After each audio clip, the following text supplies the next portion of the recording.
Go ahead. Mr. President, can a normalization deal with Saudi Arabia be achieved without the acknowledgement of a Palestinian state? That question for you too, Mr. Prime Minister. And Mr. President, given what you've said about Gaza, did the U.S. send troops to help secure the security vacuum? So Saudi Arabia is going to be very helpful, and they have been very helpful. They want peace in the Middle East. It's very simple. We know their leader and their leaders very well. They're wonderful people, and they want peace in the Middle East.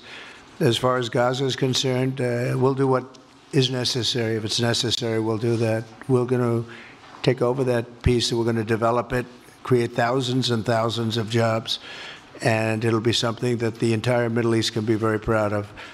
But everybody feels that continuing the same process that's gone on forever, over and over again, and then it starts, and then the killing starts, and all of the other problems start, and you end up in the same place, and we don't want to see that happen. So by the United States, with its stability and strength, owning it, especially the strength that we're developing and developed over the last fairly short period of time, I would say really since the election, I think we'll be a great keeper of something that is very, very strong, very powerful, and very, very good for the area, not just for Israel, for the entire Middle East, very important. And we'll, again, have thousands of jobs, and there'll be jobs for everyone, not for a specific group of people, but for everybody. Good people to come into our country, but the border is closed. In your talks with Prime Minister Mellinia today, do you intend to press him about how many deaths there have been amongst Palestinians? Are you concerned about that death? I talk about that too. You know, both sides mean a lot. I talk about that. I talk about the other side. I talk about everything.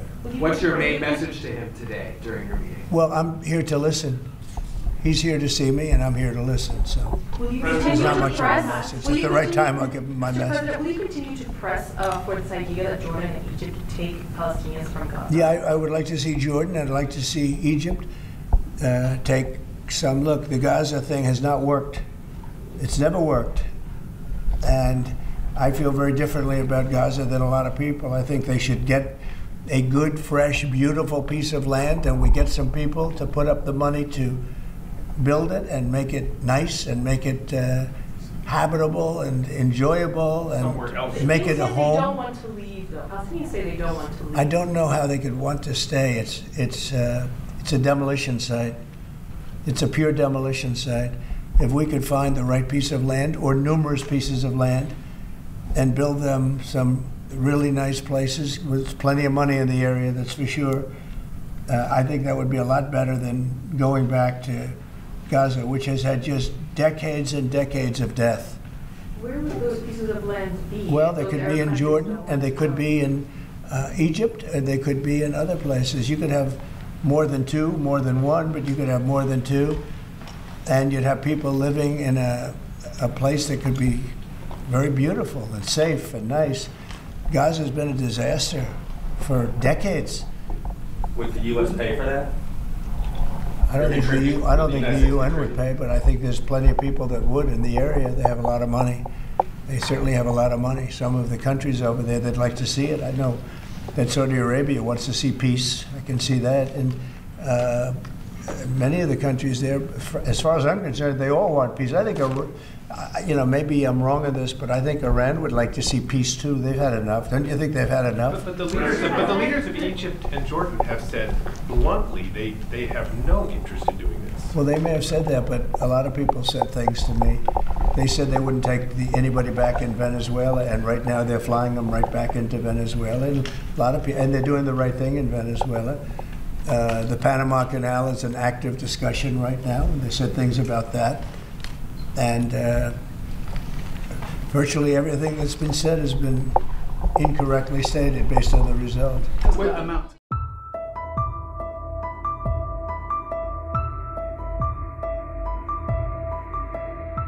Arab Saudi menegaskan kembali bahwa pihaknya tidak akan menormalisasi hubungan dengan Israel tanpa berdirinya negara Palestina.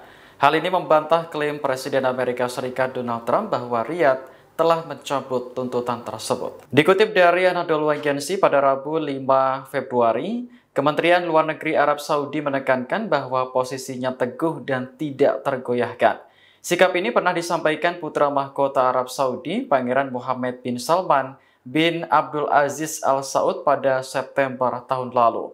Ia menekankan perlunya negara Palestina berdasarkan perjanjian tahun 1967 dan diakhirinya pendudukan Israel atas wilayah Palestina. Menurut putra mahkota, perdamaian di Timur Tengah hanya bisa terwujud jika warga Palestina mendapat haknya secara sah berdasarkan resolusi internasional. Adapun klaim Trump soal normalisasi Arab Saudi dan Israel disampaikan di ruang oval pada Selasa 4 Februari kemarin. Saat itu dirinya bertemu dengan Perdana Menteri Israel Benjamin Netanyahu. Pemimpin Israel juga mengungkapkan bahwa perdamaian antara negaranya dengan Arab Saudi sangat mungkin terjadi. That would be a terrible thing for them to do, not because of me. If they did that, they would be obliterated. That would be the end. I've left instructions. If they do it, they get obliterated. There won't be anything left. Presiden Amerika Serikat Donald Trump mengancam akan melenyapkan Iran jika negara tersebut mencoba membunuhnya. Pernyataan ini disampaikan di ruang oval pada Selasa 4 Februari ketika Trump menandatangani perintah eksekutif untuk memberikan tekanan maksimal kepada Iran. Dikutip dari AP News, Trump mengaku telah memberikan instruksi kepada para penasihatnya untuk melenyapkan Iran jika melakukan percobaan pembunuhan terhadap dirinya. Jika Trump dibunuh, Wakil Presiden J.D. Vance akan menjadi presiden dan belum tentu terikat oleh instruksi apapun yang ditinggalkan pendahulunya.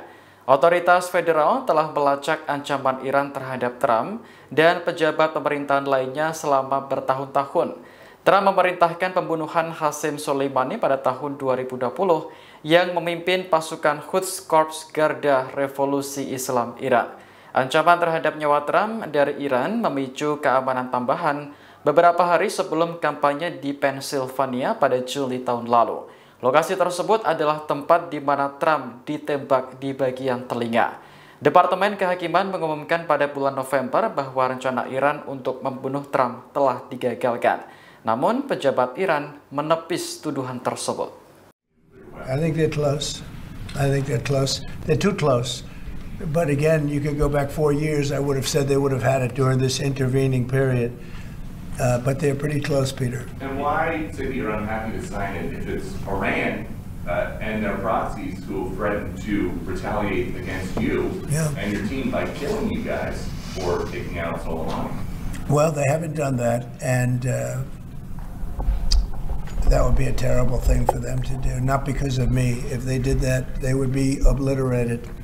That would be the end. I've left instructions. If they do it, they get obliterated. There won't be anything left, and they shouldn't be able to do it. And Biden should have said that, but he never did. I don't know why, lack of intelligence perhaps, but he never said it. If that happens to a leader, or close to a leader, frankly, if you had other people involved also, you would call for total obliteration of a state that did it. That would include Iran. So I'm signing this, and it's a very powerful document, but hopefully we're not going to have to use it. Download Tribunnews sekarang, menghadirkan lokal menjadi Indonesia.